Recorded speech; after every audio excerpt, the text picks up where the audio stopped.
Educator circle के YouTube channel में आपका स्वागत है। आज हम लोग नवीनतम संविधान संशोधन पे चर्चा करेंगे और ये भाग 3 है। इससे पहले 2 भाग और जा चुका है, उसका लिंक डिस्क्रिप्शंस में आपको मिल जाएगा, तो वहाँ से आप देख सकते हैं। ये संविधान संशोधन नवीनतम है और करंट का है और इससे प्रश्न हमेशा एग्ज़ाम में आते रहते हैं। तो हम लोग चर्चा करेंगे 99 संविधान संशोधन से शुरू करके 105वां संविधान संशोधन तक हम लोग चर्चा करेंगे। तो चलिए शुरू करते हैं। 99 संविधान संशोधन जो है वो किससे संबंधित है, पहले इसकी चर्चा कर लेते हैं, उसका विषय वस्तु क्या है। तो 99 संविधान संशोधन जो है वो एनजैक से संबंधित है। और एनजैक क्या है, इस पे एनजैक होता है, इसका फुल फॉर्म है नेशनल जुडिशरी अपॉइंटमेंट कमीशन, ठीक है। इससे जो है high court of supreme court के जो जज होते हैं उनकी नियुक्ति होती है और उनका ट्रांसफ़र वगैरह इससे संबंधित था, एनजैक से संबंधित था। इससे पहले एनजैक की स्थापना कब हुई थी, ये इन्फोर्स कब हुआ, ये जो नेशनल जुडिशरी अपॉइंटमेंट कमीशन जो बना था वो कब से इन्फोर्स हुआ एक्ट के रूप में, 13 अप्रैल 2015 से ये इसका इन्फोर्समेंट डेट है ना। इतने तारीख से ये क्या होगा, एनजैक जो है इन्फोर्स हो चुका था। और एनजैक में जो इसका गठन किया गया था, किस लिए किया गया था, कॉलेजियम सिस्टम के जगह पे किया गया था। पूर्व में क्या था कि जो जजों की जो नियुक्ति होती थी, हाई कोर्ट और सुप्रीम कोर्ट की जो जज जो नियुक्त होते थे वो क्या है, एक कॉलेजियम के द्वारा उनकी नियुक्ति होती थी। नियुक्ति और उनका ट्रांसफ़र या बाकी जो अपॉइंटमेंट जो होता था वो सारा जो है वो कॉलेजियम ही देखता था। और वही कॉलेजियम क्या करता था, हाई कोर्ट और सुप्रीम कोर्ट के जो भी जज हैं उसकी नियुक्ति करता था। तो उसके जगह पे अब क्या कर दिया गया, एनजैक बना दिया गया, नेशनल जुडिशरी अपॉइंटमेंट कमीशन। अब ये कमीशन में जो मेंबर थे वो कौन कौन से मेंबर थे, इसके गठन पे चर्चा हम लोग कर लें कि उसमें कौन कौन से मेंबर हुआ करते थे। तो पहला थे कॉलेजियम में जो है कौन थे, सीजेआई थे। तो सीजेआई पहले, सीजेआई, और इसके बाद क्या थे, इसके बाद इससे यानी कि जो सुप्रीम कोर्ट के जो सीजेआई के नीचे जो वरिष्ठतम जज हैं वो थे 2 और जज, सुप्रीम कोर्ट के वरिष्ठतम जज। इसके बाद लॉ मिनिस्टर थे, लॉ मिनिस्टर थे। और इसके बाद 2 इमिनेंट पर्सन थे। अब ये 2 इमिनेंट पर्सन थे, मतलब इतने जो लोग थे वो क्या थे, एनजैक में आपके उसके गठन में शामिल थे। सीजेआई उसको हेड कर रहे थे और बाकी ये सदस्य हुआ करते थे। तो इस तरीके से उसका गठन किया गया। इसमें जो है 2 इमिनेंट पर्सन, इमिनेंट पर्सन का मतलब क्या है, प्रख्यात व्यक्ति। तो 2 इमिनेंट पर्सन कौन होंगे, इसके लिए क्या है, एक सर्च कमेटी बनाई गई। सर्च कमेटी में कौन कौन से थे, प्राइम मिनिस्टर थे, लीडर ऑफ अपोजिशन और सीजेआई। ये मिलके जो है ये 2 एमिनेंट पर्सन का चुनाव करते थे पूरे इंडिया से। और ये कहाँ आते थे, ये एनजैक में फिर शामिल हो जाते थे। तो इस तरीके से ये देखा गया और समझ में आने लगा कि कहीं ना कहीं ये जुडिशरी में उसकी स्वतंत्रता या जुडिशरी जो न्यायालय की जो स्वतंत्रता है उसका कहीं ना कहीं जो है पॉलिटिकल ये होना शुरू हो जाएगा कि उसमें पॉलिटिक्स कहीं ना कहीं आ जाएगी। तो ये चीज़ें उठने लगी कि जो है जुडिशरी की जो है स्वतंत्रता वो समाप्त हो जाएगी, है ना। तो इस चीज़ों को लेकर कई केसेस हुए और इसके बाद फाइनली एक केस आता है, supreme court advocates on record association versus union of India का केस है, 2015 का केस है। और इसमें यह कह दिया गया कि जो एनजैक जो आपने बनाया है इसको क्या कर दिया गया, अनकॉन्स्टिट्यूशनल घोषित कर दिया गया, असंवैधानिक घोषित कर दिया गया। क्यों अनकॉन्स्टिट्यूशनल घोषित कर दिया गया, तो इसका जो है इन्होंने ग्राउंड दिया कि न्यायपालिका की जो स्वतंत्रता है उस पर कहीं ना कहीं ये प्रहार है, तो जिसकी वजह से जो है इसको अनकॉन्स्टिट्यूशनल घोषित कर दिया गया। और ये जो है 13 अक्टूबर 2015 से जो एनजैक इन्फोर्स में आया था वो 16 अक्टूबर 2015 को ये समाप्त हो जाता है। और इसमें देखिए 5 जजों की जो कॉन्स्टिट्यूशनल बेंच थी, है ना, 5 जजों की कॉन्स्टिट्यूशनल बेंच थी। और ये 5 जज में क्या थे, ये जो है 4 जज तो इसके फेवर में थे कि जो है कॉलेजियम सिस्टम बरकरार रहना चाहिए, लेकिन एक जज जो थे वो क्या थे, वो इसके फेवर में थे कि एनजैक को रखा जाए और एनजैक में जो भी आवश्यक संशोधन है वो किया जाए। यानी कि एनजैक की नियुक्ति को उन्होंने ये कहा कि नहीं, एनजैक होना चाहिए और कॉलेजियम सिस्टम में भी बहुत सारी खामी है, उसको हटा के उसके जगह पे एनजैक आना चाहिए। तो ये कौन से जज थे? चमलेश्वर नाम था इनका, चमलेश्वर, न्यायमूर्ति चमलेश्वर, जो सुप्रीम कोर्ट के उस समय जो जज थे, उन्होंने ये फैसला ये कहा कि नहीं, एनजैक जो है वो ज़्यादा अच्छा है, किसके बनिस्बत? कॉलेजियम सिस्टम के बनिस्बत। तो इस तरीके से क्या हुआ कि फाइनली अभी क्या सिनारियो है, अभी ये सिनारियो है कि जो हाई कोर्ट और सुप्रीम कोर्ट के जो जजों की जो नियुक्ति होगी वो फिर से जो है कॉलेजियम सिस्टम से ही होगी, क्योंकि एनजैक को क्या कर दिया गया? अनकॉन्स्टिट्यूशनल कर दिया गया। तो जो इन्होंने एक एक्ट बनाया हुआ था कि एनजैक हो, वो क्या हो गया? समाप्त हो गया। सुप्रीम कोर्ट के इस जो है डिसीजंस के बाद क्या हो गया? वो समाप्त, अनकॉन्स्टिट्यूशनल हो गया, असंवैधानिक हो गया। तो अभी प्रेजेंट टाइम में सिस्टम ये है कि हाई कोर्ट और सुप्रीम कोर्ट के भी जो भी जज होंगे उसकी नियुक्ति, ट्रांसफ़र या अपॉइंटमेंट जो भी होगा या रिक्रूटमेंट जो भी होगा वो कौन करेगा? कॉलेजियम सिस्टम ही करेगा। ओके, इतनी बातें समझ में आ गई। तो चलिए ये 99th ख़त्म करते हैं, इसके बाद नेक्स्ट में आते हैं।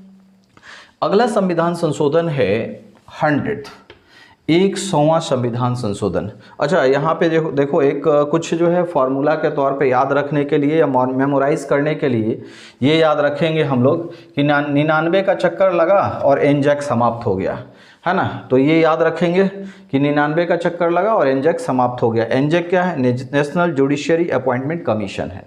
ठीक है, अब आगे अगला संविधान संशोधन है 100वां संविधान संशोधन। और इसमें क्या हुआ था कि 100वां संविधान संशोधन जो हुआ था उसमें इंडिया और बांग्लादेश के बीच के कुछ ऐसे जो क्षेत्र थे जहाँ पे वहाँ पॉपुलेशन तो थी, लेकिन उस पॉपुलेशन को न तो इंडिया का सिटीजनशिप मिला हुआ था और न ही बांग्लादेश का सिटीजनशिप मिला हुआ था। ऐसा क्यों था? क्योंकि वो इंडिया के टेरिटरी के बाहर थे। यानी कि इंडिया का जो ये है टेरिटरीज है, ये इंडिया का नक्शा मैं नहीं बना रहा हूँ, ये टेरिटरीज को शो कर रहा है कि उसका क्षेत्र क्या है। तो इंडिया के क्षेत्र के बाहर और जो है बांग्लादेश के क्षेत्र के बाहर कुछ ऐसे डॉट्स थे, कुछ ऐसे साइट्स थे जहाँ पे क्या था, वहाँ पे आपका लोग रहते थे, लेकिन उनको क्या था? किसी भी देश की नागरिकता नहीं मिली हुई थी। न तो इंडिया की नागरिकता मिली हुई थी, न तो बांग्लादेश की नागरिकता मिली हुई थी। तो बहुत दिनों से उनका ये प्रयास था कि, क्योंकि देखिए अगर कोई जो आदमी है या कोई भी मनुष्य है अगर कहीं रहता है तो वो किसी न किसी एक क्षेत्र से बिलोंग करता है और उस क्षेत्र की नागरिकता उसको मिलती है। लेकिन वैसे लोग जो कि न तो इस क्षेत्र में थे न तो इस क्षेत्र में थे, बल्कि वो बीच में थे, नो मैंस लैंड वाला स्थिति था, उस जगह में थे और वहाँ पे कोई किसी भी चीज़ का उसको नागरिकता इस क्षेत्र की भी नहीं मिली थी, न तो इंडिया की मिली थी, न तो बांग्लादेश की मिली थी। तो उस कंडीशन में ये 100वां संविधान संशोधन किया गया और वैसे सारे क्षेत्र को या तो इंडिया में शामिल कर लिए गए या तो बांग्लादेश में शामिल कर लिए गए। और जब वैसे क्षेत्र को जब इंडिया में शामिल कर लिए गए और बांग्लादेश में शामिल कर लिए गए तो वहाँ के रहने वाले लोग जो हैं या तो इंडिया के नागरिक हो गए या तो बांग्लादेश के नागरिक हो गए। ठीक है, तो इसी तरीके से ये क्या किया गया, ये फर्स्ट शेड्यूल्स में, ये इसमें क्या है, पहली अनुसूची। चूँकि देखिए किसी भी जो अगर इंडिया के जो क्षेत्र की बात करें तो उसके क्षेत्र को बढ़ाना या घटाना या नई सीमा जो है डिमार्केशन करना या परिसीमन करना, ये सब किस में है? अनुसूची फर्स्ट का सब्जेक्ट मैटर है, फर्स्ट शेड्यूल का सब्जेक्ट मैटर है। तो इसमें क्या किया गया, इसमें संशोधन करके वैसे क्षेत्र को बांग्लादेश से कितना क्षेत्र मिला इसको, इंडिया को 51 ऐसा क्षेत्र मिला, है ना, जो कि इंडिया में शामिल हो गया। तो इंडिया में शामिल हो गया तो उसकी बाउंड्री क्या हो गई, थोड़ी बड़ी हो गई, है ना। तो यहाँ पे क्या हो गया, बाउंड्री बड़ा हो गया, इसका मतलब क्या है कि उसके बाउंड्री में कुछ ना कुछ बदलाव किया गया। तो फर्स्ट शेड्यूल्स में कुछ ना कुछ बदलाव किया गया। तो अमेंडमेंट जो हुआ था यानी कि संविधान संशोधन कहाँ किया गया, फर्स्ट शेड्यूल्स में किया गया। ठीक है, सब्जेक्ट मैटर क्या था, इंडिया और बांग्लादेश के बीच के जो भी क्षेत्र है वहाँ के निवासी जो हैं उनको या तो इंडिया में शामिल करना है या तो फिर बांग्लादेश में शामिल करना है। अब क्या है कि 51 क्षेत्र किसको मिल गया, इंडिया को मिल गया, और 111 क्षेत्र किसको मिल गया?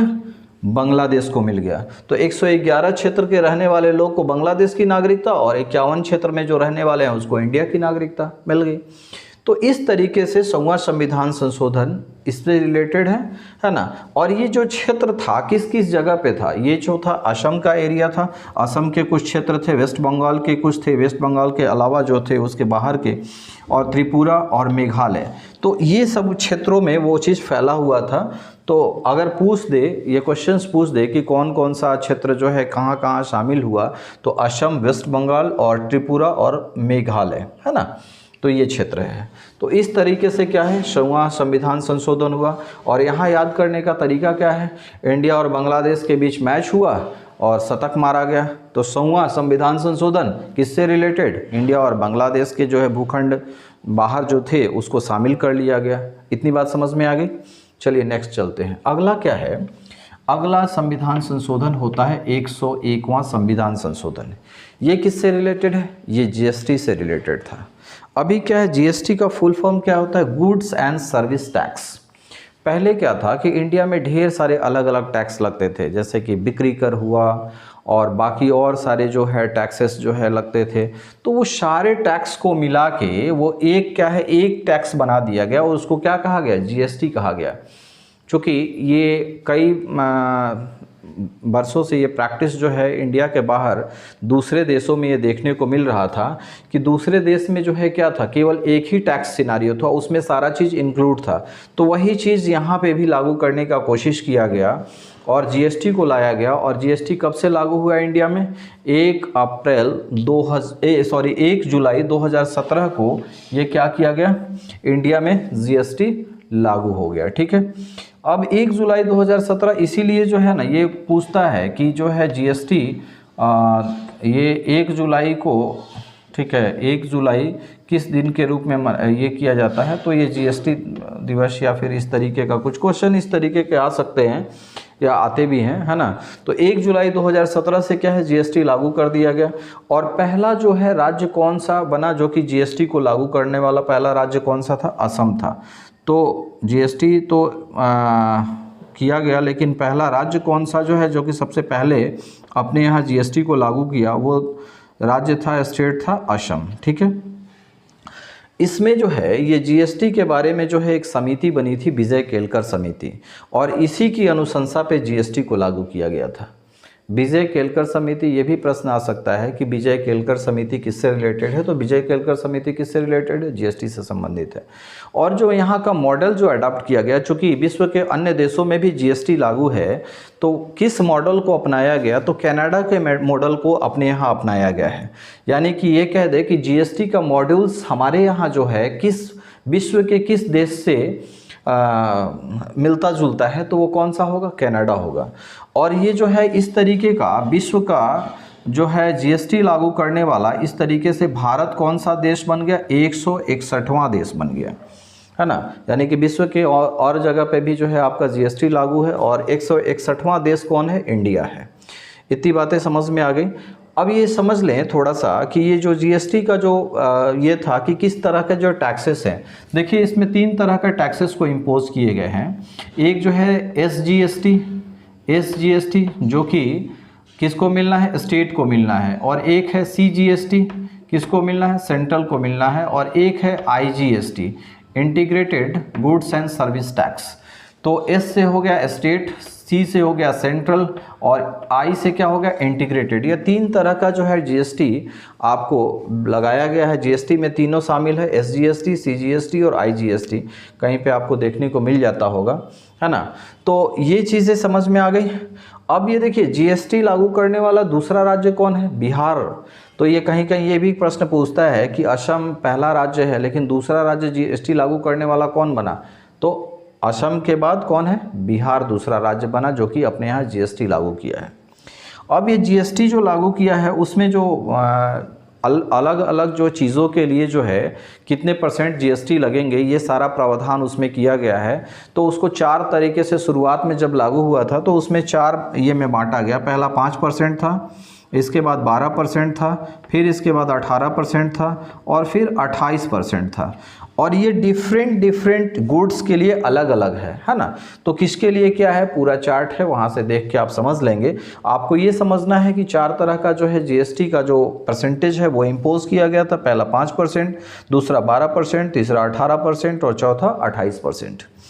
अब कुछ जो है चीज़ों को जीएसटी से बाहर रखा गया, क्योंकि वो क्या था कि वो डायरेक्ट जो है कहीं ना कहीं जो स्टेट का जो रेवेन्यू है उससे जुड़ा हुआ है। जैसे कि एक चीज़ था, जैसे शराब वगैरह जो थी उस पे क्या है, उस पे स्टेट को बहुत सारा क्या है पैसा उसके थ्रू मिलता था, किसके, रेवेन्यू के तौर पे मिलता था। यानी कि शराब अगर किसी राज्य में बिक रहा है तो उससे रेवेन्यू जनरेट होता है, स्टेट को पैसा मिलता है।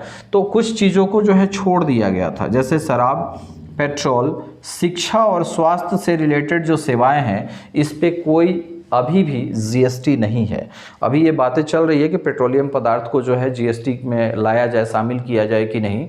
तो अभी क्या है, फिलहाल की जो सिनेरियो है क्या है कि शराब, पेट्रोलियम, शिक्षा और स्वास्थ्य से रिलेटेड जो भी सेवा है उस पर कोई जीएसटी नहीं लगेगी। इतनी बातें समझ में आ गई। तो अभी क्या है, हम जीएसटी के बारे में समझ लिए कि 101वां संविधान संशोधन किससे रिलेटेड है, तो जीएसटी से संबंधित है। क्या क्या सब्जेक्ट मैटर था, कौन सी समिति बनी थी, ये सारा चीज़ हमने डिस्कस कर लिया। अब थोड़ा सा एक चीज़ को और याद करने के लिए आप समझ लें कि जैसे 101 रुपया दिया जाता है ना, तो 101 रुपया दिया जाता है तो जीएसटी में 101 रुपया मिला, तो 101 रुपया पैसा मिला। याद करने के लिए जस्ट एक फॉर्मल तरीका है कि कैसे आप उसको मेमोराइज कर सकते हैं, तो थोड़ा सा उसको रिलेट करके देखेंगे तो आपको मेमोराइज जल्दी होगा। 101 रुपये का जो है किसी को दिया जाता है 51 रुपया या 101 रुपया दिया जाता है, तो 101 संविधान संशोधन याद रखिएगा पैसे वाले से रिलेटेड है, जीएसटी है, ठीक है। तो ये हो गया कंफर्म। अब आगे चलते हैं नेक्स्ट, 102 संविधान संशोधन। 102 संविधान संशोधन जो है किससे रिलेटेड है, ये रिलेटेड है एनसीबीसी से। एनसीबीसी क्या है, एनसीबीसी जो है national commission for backward class, है ना। यानी कि जो बैकवर्ड क्लास हैं उसके लिए जो नेशनल कमीशन जो बना है उसको क्या किया गया था, उसको संवैधानिक जो है बॉडी बना दिया गया। पहले से भी national commission for backward class है, लेकिन तब उसको संवैधानिक संस्था की दर्जा नहीं मिली थी, यानी कि वो कॉन्स्टिट्यूशनल बॉडी नहीं था। और ये बहुत बड़ी बात होती है, अगर कॉन्स्टिट्यूशनल बॉडी बन गया तो इसका मतलब ये है कि उसके सिविल कोड के सारे अधिकार उसको मिल जाते हैं। मतलब क्या है कि अगर कोई भी बैकवर्ड क्लास का कोई मेंबर्स है तो वो क्या जा सकता है, अपने अधिकार के लिए एनसीबीसी आयोग में जा सकता है। National commission for backward class के लिए जो कमीशन बना हुआ है उसके पास जा सकता है। जो भी बैकवर्ड क्लास का प्रताड़ित या जो भी सदस्य हैं वो जा सकते हैं। तो ये चीज़ समझ में आ गया कि क्या किया गया था कि इसमें क्या संशोधन किया गया, आर्टिकल्स 338B लगा दिया गया।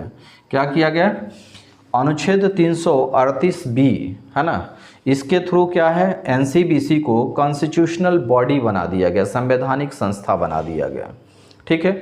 अब संवैधानिक संस्था बनने से फ़ायदा क्या हुआ, तो पहली बात ने हमने बता दी कि कोई भी अगर कॉन्स्टिट्यूशनल बॉडी है तो उसको सिविल कोड के सारे राइट्स मिल जाते हैं।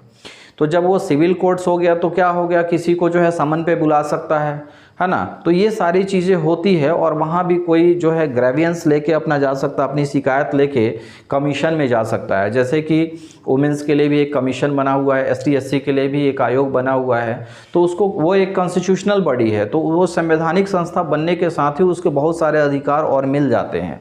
तो पहले क्या था, एनसीबीसी जो था वो कॉन्स्टिट्यूशनल बॉडी नहीं था, लेकिन 102वां संविधान संशोधन से उसको क्या कर दिया गया, कॉन्स्टिट्यूशनल बॉडी बना दिया गया। इतनी बातें समझ में आ गई।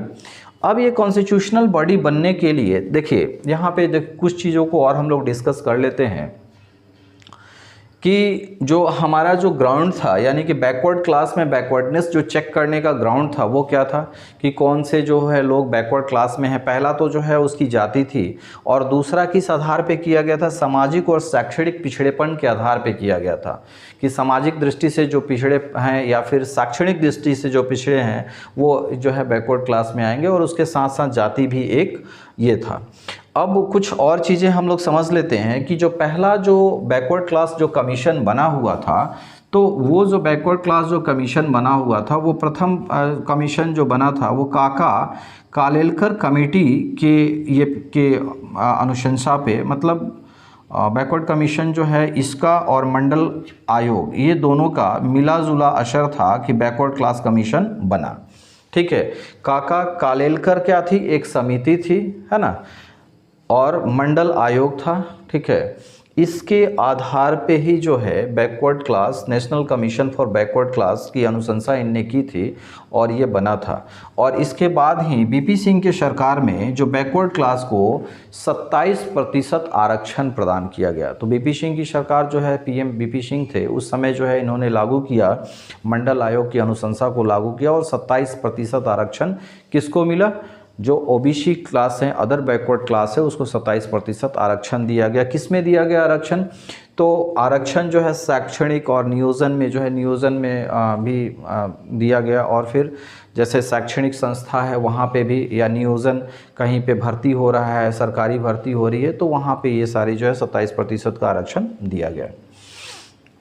अब कुछ चीज़ें और समझ लीजिए कि एनसीबीसी का जो ये था, इसमें पहले चीज़ तो क्या थी कि ये सिविल कोर्ट्स जो है, एक तरीके का सिविल कोर्ट्स के सारे राइट्स मिल जाते थे, और कोई भी जो पर्सन जो है वो क्या है, अपनी दुख तकलीफ़ को लेके, जो बैकवर्ड क्लास से बिलोंग करता है, अगर वो प्रताड़ित होता है किसी दूसरे वर्ग के द्वारा, तो वो क्या है, उस कमीशन में जा सकता है और वहाँ अपनी जो शिकायतें हैं उसको दर्ज करा सकता है, और उसके आधार पे जो है कमीशन एक्शन ले सकती है। तो इससे क्या होता है कि उसका जो बैकवर्ड क्लास के जो ये थे वो प्रोटेक्ट हो रहे थे। क्या कि बैकवर्ड क्लास के जो भी राइट्स थे उसको क्या है, प्रोटेक्ट करने का काम एनसीबीसी करता है। ओके, अब अगला संविधान संशोधन क्या है, 103वां संविधान संशोधन। यहाँ भी एक ट्रिक है कि दो क्या है, देखिए दो है, यहाँ पे 2 है, 102, तो 2वां संविधान संशोधन, यहाँ बी से रिलेट कर लो, ए और बी, है ना, बी आता है ना, तो बी दूसरे अल्फ़ाबेट्स जो है एबीसी का दूसरा अल्फ़ाबेट्स क्या है, बी है, तो बी है और बी से क्या है, बैकवर्ड, और बी से बैकवर्ड है, और 102वां संविधान संशोधन किससे रिलेटेड है, बैकवर्ड क्लास से। तो एनसीबीसी, समझ में आ गया ये चीज़।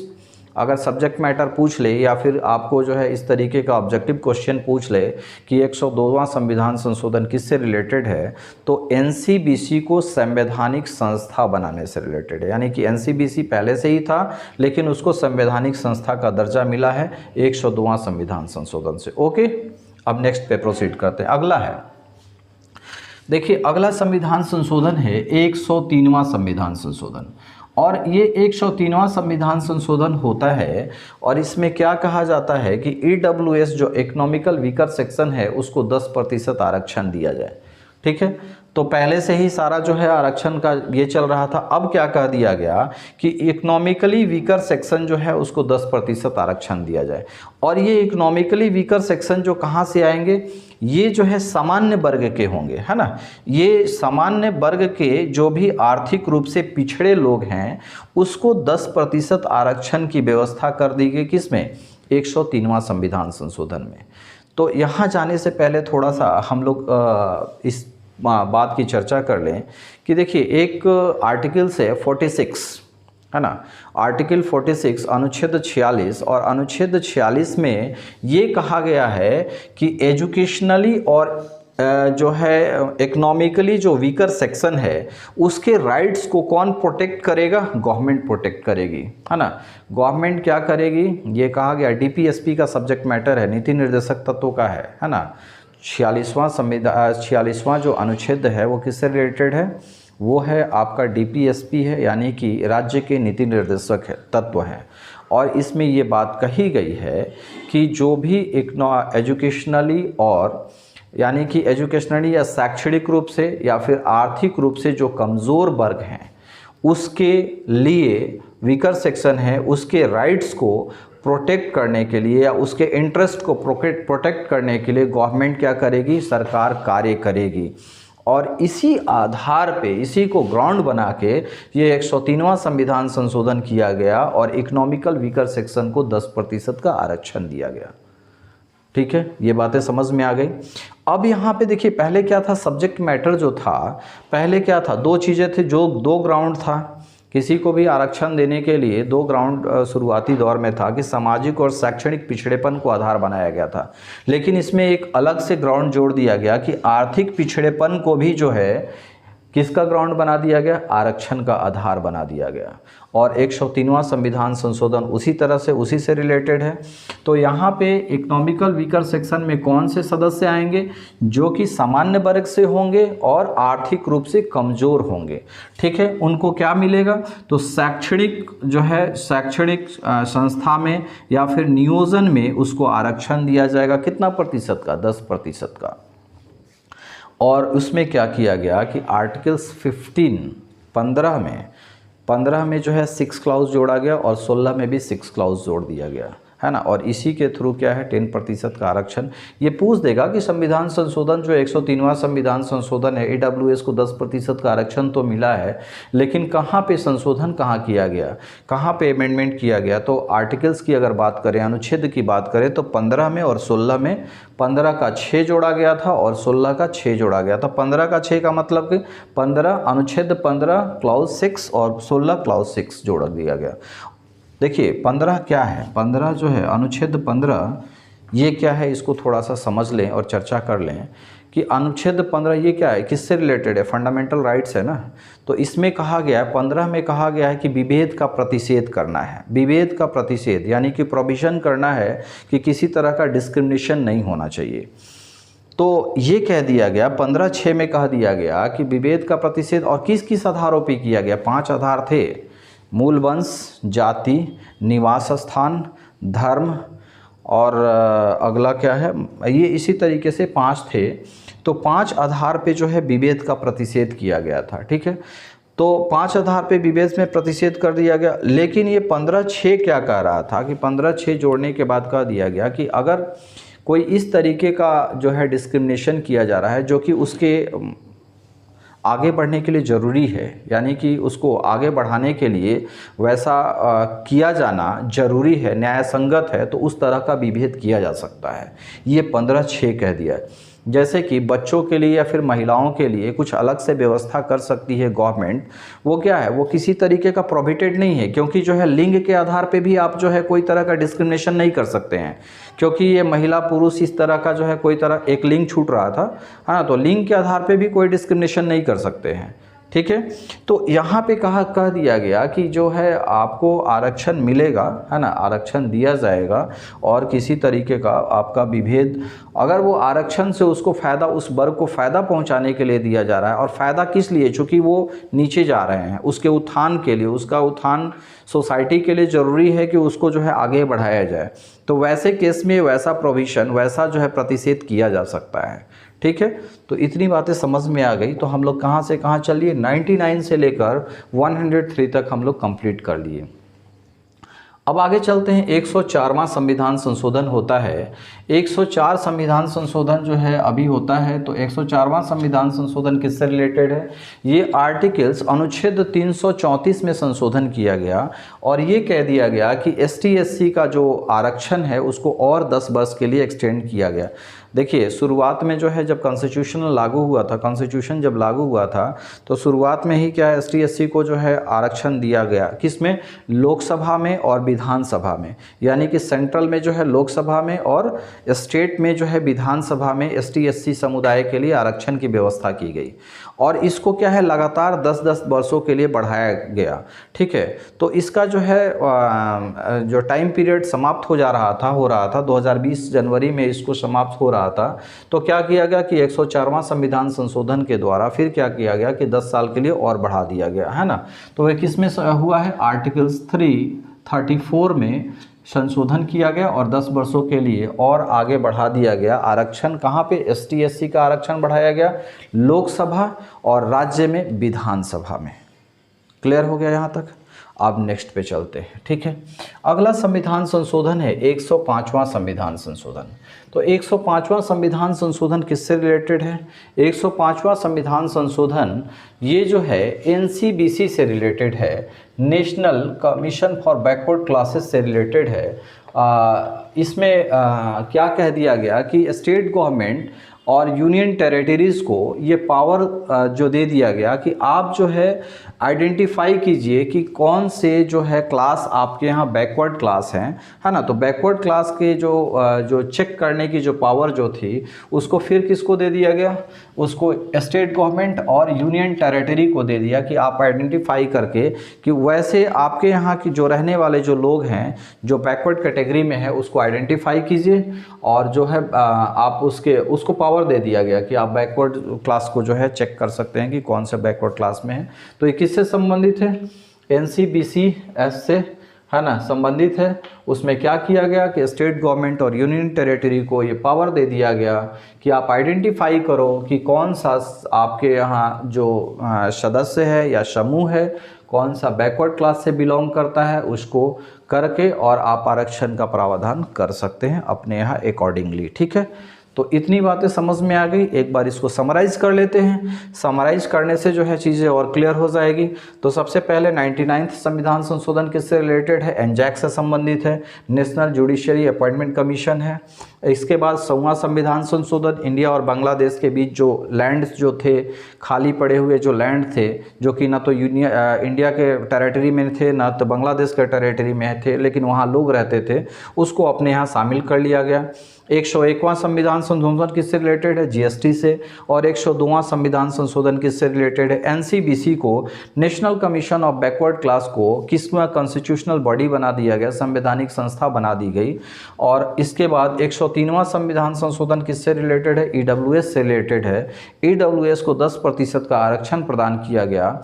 इसके बाद 104वां संविधान संशोधन आर्टिकल 334 में संशोधन करके ST/SC को के आरक्षण को लोकसभा में और विधानसभा में 10 वर्षों के लिए और बढ़ा दिया गया। इसके बाद 105वां संविधान संशोधन यूनियन टेरिटरी और स्टेट गवर्नमेंट को ये पावर दे दिया गया, पावर रिस्टोर कर दिया गया। पहले भी उनके पास पावर थी, फिर सेंट्रल के पास चला आया था, लेकिन फिर से जो है वो पावर रिस्टोर कर दी गई कि आप आइडेंटिफाई करो उस ग्रुप को जो कि आपके यहाँ बैकवर्ड्स है ना। तो बैकवर्ड्स ग्रुप को आइडेंटिफाई करने की पावर किसको दे दी गई, स्टेट गवर्नमेंट और यूनियन टेरिटरी को दे दी गई।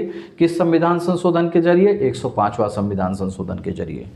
तो चलिए इस तरीके से आज हम लोग समाप्त करते हैं। अगर ये लेक्चर आपको अच्छा लग रहा है तो इसको शेयर करें और आगे बढ़ाएं और चैनल को सब्सक्राइब करें। और साथ साथ अगर इसमें कुछ ज़रूरी आपको बदलाव अगर लगता है कि कुछ इसमें बदलाव किया जाना चाहिए जो कि पॉजिटिव हो, सभी के लिए हो, तो कमेंट ज़रूर करें। ओके, धन्यवाद।